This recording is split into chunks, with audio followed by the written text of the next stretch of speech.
ప్రజల పక్షాన మాట్లాడేది కేవలం ప్రతిపక్షమేనన్నారు బొత్స సత్యనారాయణ. అలాంటి హోదా తమకు ఇవ్వకుండా గొంతు నొక్కాలని చూడడం సరికాదన్నారు వైసీపీ ఎమ్మెల్సీ బొత్స. ప్రతిపక్ష హోదా ప్రజలిస్తే వస్తుందని, ఎవరో ఇస్తే రాదని ఏపీ డిప్యూటీ సీఎం కౌంటర్ ఇచ్చారు.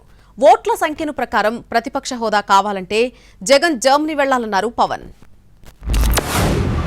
ప్రతిపక్షం అంటే అది ప్రజల పక్షం, ప్రజల వాడిని వినిపించేది ప్రతిపక్షం, వచ్చిన ఇబ్బందులు చెప్పేది ప్రతిపక్షం, ప్రజలు పడుతున్న కష్టాలను తెలియచెప్పేది ప్రతిబింబించేది ప్రతిపక్షం. సభలో ఉండే రెండే పక్షాలు, ఒకటి కూటమి అధికార పక్షం, రెండు ప్రతిపక్షం వైఎస్ఆర్సీపీ పార్టీ. కాబట్టి ప్రతిపక్షంగా ఉన్న మాకు ఆ హోదా కల్పించాలని మేము డిమాండ్ చేస్తాం.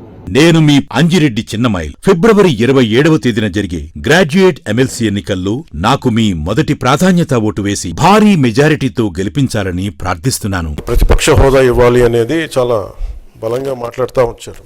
ఇది అడిగితే వచ్చేది కాదు, అది ప్రజలు ఇస్తేనే వస్తుంది.